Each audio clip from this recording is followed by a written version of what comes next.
Welcome everybody to Cosmodor. It's now been well over a year and a collective 10 seasons of SpongeBob SquarePants that I've been doing these lists, and while it's been a wild and incredible ride already, I don't think there's a season of the show so far that's been as wild a jump in style as this one. Yeah, sure, the cartoony aspect of the show got increased in season 9 already, and hints of it could be seen in previous ones, but as we will see together in this shortest season of the show so far, there were some really interesting choices made here, and I want to find out which ones stand out the most in this ranking of SpongeBob Season 10. Let's jump in with number 22, Whirly Brains. If I were to pitch you an episode with the premise of SpongeBob, Patrick, and later on the entire city of Bikini Bottom pulling out their brains and remote controlling them into kitchen sinks and toilets, or making immature fart noises while replacing the hollow head shells with diapers, and you somehow don't see any issue with that, then I think you might see yourself disagreeing with this list a lot moving forward. The episode is not terrible by any means. Somehow the jokes were alright, and it was kind of fun seeing the town jump on this trend so quickly without really thinking about the consequences, but I still feel like they could have done a better commentary on the problems drones can cause, as they have shown to be capable of more topical issues like last season's bulletin board.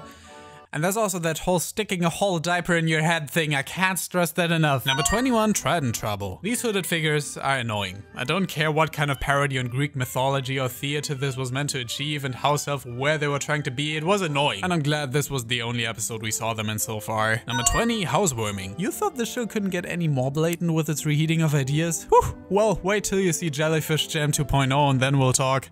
You see, it's different, because they're not jellyfish, they're worms. Now, I'm no scientist, but I've talked to a few of my science friends, and while they aren't 100% sure about this either, we can with considerable certainty say that jellyfish are in fact not worms. If you want to look past this aspect altogether, that's up to you, but if you ask me, there just isn't enough of this episode to stand out on its own, and the climb up short that was squeezed onto the end just kind of felt distracting. If you want to count these two as separate episodes, that one would end up above Housewarming by a small margin. Number 19, Out of the Picture. Hey kids, remember that time your favorite TV show characters actively tried to kill each other just to make a quick buck? Hey, sometimes you gotta suffer for your art, right?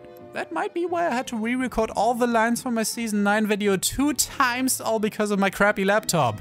But it was all worth it thanks to comments like these. Number 18, Plankton retires. With how many times Plankton has thrown in the towel and trying to catch the formula, at this point it would make more sense to just single out the ones he isn't doing so. Now to be fair, this one was kind of fun at times, but didn't really do much beyond just showing whatever Plankton would be up to if he wasn't trying to catch the formula, only for us to find out he was faking it, which is just way overdone by now. Number 17, Patrick's Coupon. Oh look honey, it's Bikini Bottom's Sidewalk of the Stars! This one's Groot.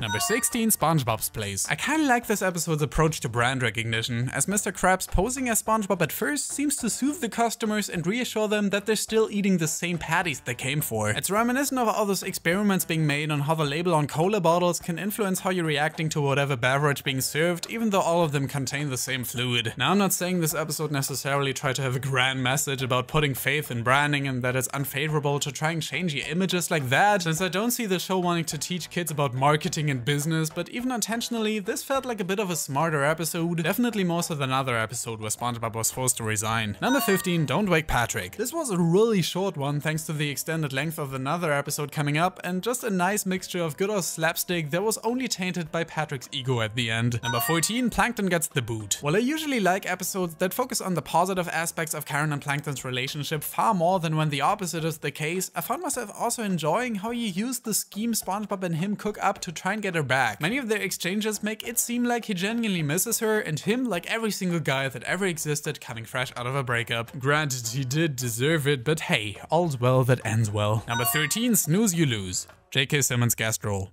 Need I say more? Number 12, Mimic Madness. Now for this one, I already know I'm gonna get a lot of flack for, as for quite a few people, this is their favorite episode of the season, and I can see why, as the voice acting on Tom Kenny's part is absolutely stellar, and the concept itself is also pretty original and creative. Where I think it fails at is constructing the episode around that, like having it feel not just like a gimmick meant to showcase the voice work at play and character strength in the show, but also making it entertaining, which just wasn't the case in my eyes. I can see what they were trying to do, and there were a lot of positives with this one, but but just not enough for me to want to put it on the upper half of the list. Number 11, Unreal Estate. This is probably one of the episodes Squidward has acted the meanest in, like forcefully trying to kick SpongeBob out of his house seems like a bit much even for him. But you gotta remember that this is the same season his own boss actively tried to kill him, so I think we should cut him all some slack. The segment showcasing all of SpongeBob's possible house candidates through song and other options were all creative, and seeing as all the upcoming SpongeBob spin-offs are probably already in the works, might have acted as a way for them to test the waters with the new setting for the show. So I'm still waiting for when they let him live in a pair of actual pants someone dropped in the ocean. Number 10, Burst Your Bubble. Thick crabs.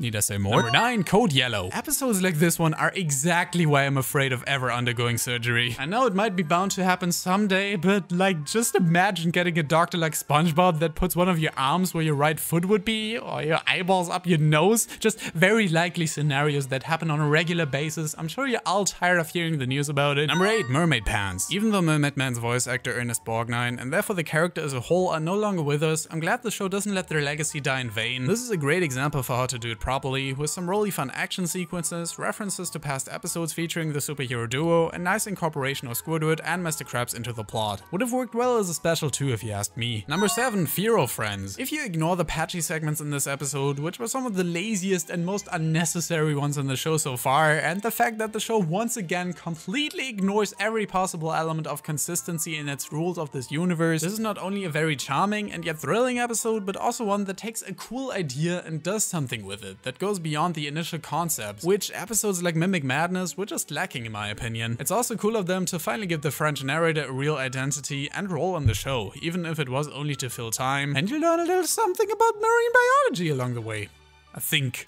I haven't fact checked it. Number 6, sports? Did I say earlier that Squidward is acting mean in Unreal Estate? Well, this one takes it to a whole new level of torturing his neighbors, which again normally would annoy me, but they somehow managed to not only make it fun, but me root for the two of them, with Squidward gets his comeuppance in the end. There were some really bouncy visuals and creative ideas at play here that made me completely forget about the sinister implications, which after all is what a cartoon should be for. Number 5, The Incredible Shrinking Sponge. This one's actually the A episode to sports, and filled with just as much overall pain and suffering, but also a concept that I have yet to get tired of, which is a character shrinking down to a 10th or more of his actual size. We've seen it done in this show, we've seen it done in countless other shows before, but there's just something very endearing about the thought of getting to see the world from a new perspective, and in ways you normally would never get the chance to, especially when it's a character like SpongeBob that already acts as somewhat of a catalyst for any childlike characters despite being a fully grown sponge. So I found myself really empathizing with the thrill he got from running around all tiny and inconspicuous, discovering the pros and cons of being at that size, and just having fun with it, especially in its interactions with Plankton. Number 4, Life Insurance. At this point, I feel like I've just grown to appreciate episodes in which characters get hurt more over the course of doing these lists, because that's basically all that's happening here. In fun ways, don't get me wrong, but that's still what it boils down to. But it's also a mixture of a simple premise with the most basic choice of characters plus a few extras that makes this feel very classic already. Number 3, Krusty Catering. A lot of the time, the show does a surprisingly good job at handling different plots going on at the same time, and this one is no exception. The premise of Mr. Krabs turning the Krusty Krab into a catering service sounds so simple that it's actually kind of surprising that they haven't done an episode like it before. And with Patrick slowly growing more insane, Squidward trying to fit in with the house band, and Mr. Krabs getting rid of a pesky kid, there's a lot going on, and just as much to love here. I would put this one on the same level as something like Krusty Towers, as both of them are kind of in the same vein with the extravagant furniture and all. It even ends with the building being flooded as well. And they didn't forget about the kid flying off at the beginning of the episode, which was a really nice touch. Number 2, Lost and Found. Well, if the kids in the last episode annoyed you, you are just going to have a field day with this one. If I had been a kid watching this episode when I was new, however, oh boy, would I have loved seeing all this amazing and also trivial everyday stuff people lost all in one place. Can you think of anything more magical? This is another really creative way to not only make the Krusty Krab seem a bit more like a real restaurant, in an exaggerated sense of course, but also show off a bunch of references to previous episodes, which makes this turn into something of a treasure hunt. And you can bet that if they were still making PC games when this came out, it'd be one of the main locations. It's too perfect to pass out on. As far as the plot goes, well, I think they also did a great job introducing these new characters with a believable yet again very cruel backstory, as they did for Squidward at one point, handling the two sides of the story, and Mr. Krabs taking care of the Krusty Krab and also capping it off in a nice way. The majority of the jokes were great, the visuals conveyed the gloomy atmosphere well, and it somehow felt a lot longer than it really was as well. Not because it was boring, but because they managed managed to squeeze so much in here that it just felt like it had to have extended runtime, which I think it would have deserved to. It was also part of a really strong duo of episodes, as the other just so happens to be number 1,